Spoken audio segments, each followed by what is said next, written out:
네, 이건 제가 제 네. 유튜브에서도 공개하지 않았고 네. 어디서도 공개하지 않았던 건데요. 중요한 거네요. 네, 바로 스킨팩입니다.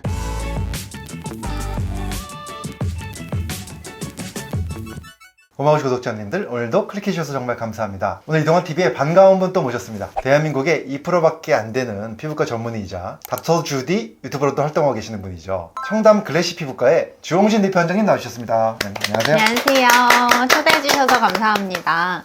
저는 이제 유리처럼 빛나는 이제 글래시한 피부를 만들어드리고 싶은 40대 여자 피부과 전문의 주홍진입니다. 네, 원장님 반갑고요. 우리 주홍진 원장님과 오늘 나눌 이야기는요, 바로 이 모공 줄이는 법입니다.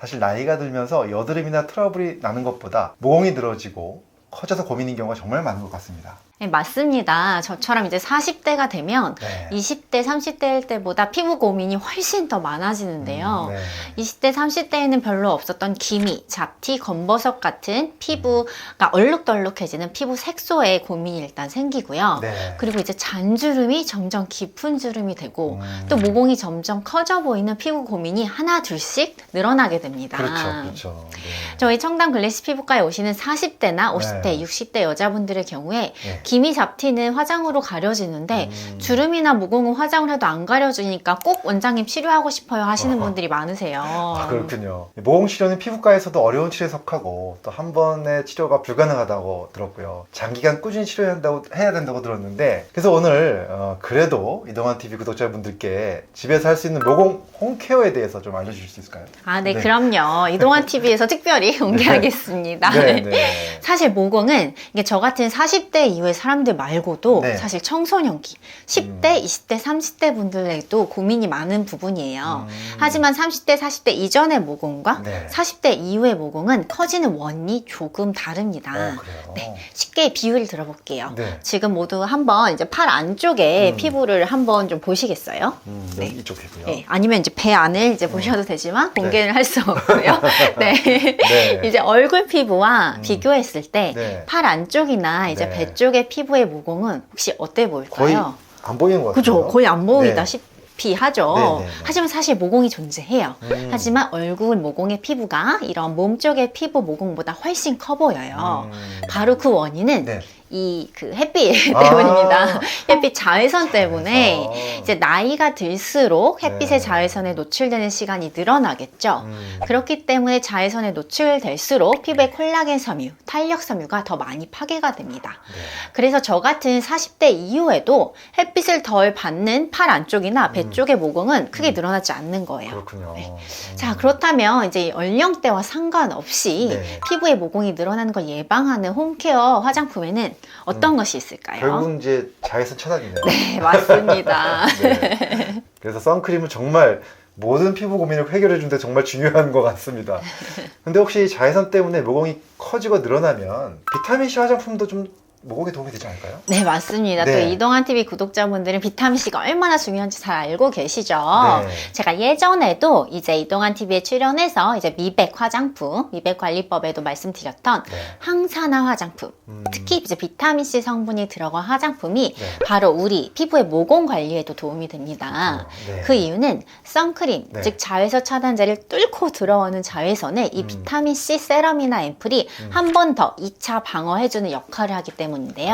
뿐만 아니라 피부에 콜라겐이 합성되는데 네. 비타민C가 꼭 필요하기 때문입니다. 그렇죠, 맞습니다. 그래서 사실 이 연령대와 상관없이 햇빛의 자외선 때문에 모공이 늘어날 수 있다는 거군요. 자외선은 이 피부의 가장 큰 적인 것 같습니다. 그런데 예전에 이 가로 모공과 세로 모공이 있다는 얘기를 들었습니다. 혹시 햇빛 때문에 생기는 모공은 세로 모공인가요? 이제 10대, 30대 분들이 모공 때문에 오시는 경우는 보통 모공이 동그랗게 가로로 커지는 것 같아요 라고 표현을 하세요. 네. 그런데 이제 저처럼 40대 이후의 고객님들께서는 피부과에 오실 때 네. 모공이 세로로 축 늘어나는 것 같아서 피부도 이렇게 축 늘어지는데 너무 우울해요 라고 표현을 하십니다. 네. 이 바로 이제 가로 모공은 네. 피지 분비가 많아서 생기는 경우가 많고요. 이제 세로 모공은 네. 피부의 탄력 저하 때문에 생기는 경우가 많기 때문이에요. 그 모공의 원인에 따라서 피부 관리 홈케어가 또 달라져야 되겠군요. 세로 모공의 홈케어 방법은 아까 말씀해 주신 것처럼 선크림이나 비타민C 화장품이 있다고 하셨는데 추가적으로 세로 모공에 또 도움이 되는 게 있을까요? 바로 레티날이나 레티놀 같은 항노화 성분의 화장품입니다. 네. 40대, 50대 피부의 세로 모공은 네. 콜라겐의 파괴, 탄력 섬유의 파괴로 늘어난 경우가 많습니다. 그래서 피부 각질 세포의 재생 주기를 빠르게 해주면서 네. 콜라겐 섬유 생성과 탄력 섬유 생성을 촉진시키는 이런 레티날이나 레티놀 성분의 화장품이 모공 관리에 추가적으로 도움이 될 수 있습니다. 레티날, 레티놀 화장품은 예전에 저희 이동환 TV에서 원장님께서 설명을 잘 해주셨었는데 사용 방법이 중요했던 것 같습니다. 맞아요. 한 번 더 설명을 좀 부탁드릴게요. 네, 일단 기본적으로 아시겠지만 꼭 밤에만 바르셔야 되고요. 네. 그리고 처음부터 너무 많이 바르면 오히려 피부가 빨개지고 따가운 자극 증상이 생길 수 있어요. 네. 그리고 레티날, 레티놀 화장품이 조금 고가죠. 그러니까 아낀다는 생각으로 처음에는 아주 눈곱만큼 조금씩 그리고 이틀이나 3일에 한 번씩 띄엄띄엄 바르시는 게 좋으세요. 네. 그렇게 적응이 되신 후에는 네. 이제 이틀이나 3일 말고 매일 바르는 방법으로 점차적으로 단계적으로 바르는 간격을 줄여나가는 게 좋습니다. 그렇군요. 자, 그렇다면 이제 가로 모공을 해결하는 홈케어는 어떤 게 있을까요? 네, 이 가로 모공의 원인은 대부분 과다한 피지 분비 때문입니다. 모공은 글자 그대로 털 구멍인데요. 그렇죠. 털 옆에 이제 피지샘이라는 기름샘이 같이 붙어 있습니다. 이 기름 분비, 피지 분비가 많아지면 모공의 구멍이 넓어지는 거죠. 그렇죠. 이게 손쉽게 비유를 해볼게요. 네. 이제 물풍선을 생각해 보시고요. 네. 이제 풍선 안에 물이 조금 있으면 이제 크기가 작겠죠. 근데 풍선에 물을 계속 넣으면 물풍선이 점점 커지잖아요. 그렇죠. 그것처럼 피지가 많아지면 모공이 계속 커집니다. 그렇다면 이렇게 커진 가로 모공을 줄이려면 피지 분비를 줄여주는 화장품이 도움이 되겠죠. 그러네요. 피지 분비를 줄여주는 화장품에는 바로 화학적 각질 제거 성분인 AHA, BHA, PHA, LHA 같은 이런 산, 엑시드 성분이 도움이 됩니다. 줄여서 아하, 바하, 파하, 라하라고도 불리죠. 이 아하나 바하 성분이 들어간 화장품이 이제 여드름이나 지성 피부에 좋다고 들었는데 가로 모공에도 효과가 있는 거군요. 네, 피지 분비를 줄여주기 때문에 이제 클렌징 오일이나 클렌징 폼에 들어가 있는 경우도 있고요. 또는 토너나 세럼 제형으로도 많이 쓰이는 화장품입니다. 네. 하지만 민감성 피부나 홍조가 심한 주사 피부염 환자에게는 발랐을 때 자극이 될 수 있기 때문에 일단 꿀팁은 만약에 발랐을 때 따가우면 일단 중단하시는 게 좋아요. 그리고 아까 레티날이나 레티놀처럼 소량으로 매일 말고 네. 2, 3일에 한 번씩 띄엄띄엄 사용해 보시는 게 좋습니다. 그렇군요. 근데 혹시 모공을 줄여주는 또 다른 홈케어 방법이 좀 없을까요? 제가 개인적으로 느끼는 건데 여름에는 모공이 좀 늘어나는 것 같고 겨울에는 좀 줄어드는 것 같습니다. 혹시 이 피부 온도와 모공에 관련이 좀 있는 건가요? 네, 정답입니다. 네. 피부 온도와 모공 관련이 있습니다. 피부 온도가 높아질수록 피지 분비가 늘어나면서 모공이 커질 수 있는 거예요. 그래서 피부열을 낮추는 게 모공을 늘어나는 걸 예방하는 방법 중에 하나입니다. 그럼 혹시 피부 온도를 좀 내릴 수 있는 피부 관리법이 좀 있을까요? 네, 이건 제가 제 네. 유튜브에서도 공개하지 않았고 네. 어디서도 공개하지 않았던 건데요. 중요한 거네요. 네, 바로 네. 아줄렌 스킨팩입니다. 아줄렌 네. 토너팩이라고 부를 수도 있겠죠? 네. 이 아줄렌은 사실 화상 연고의 성분으로도 쓰이는 피부 진정 효과가 있는 성분이에요.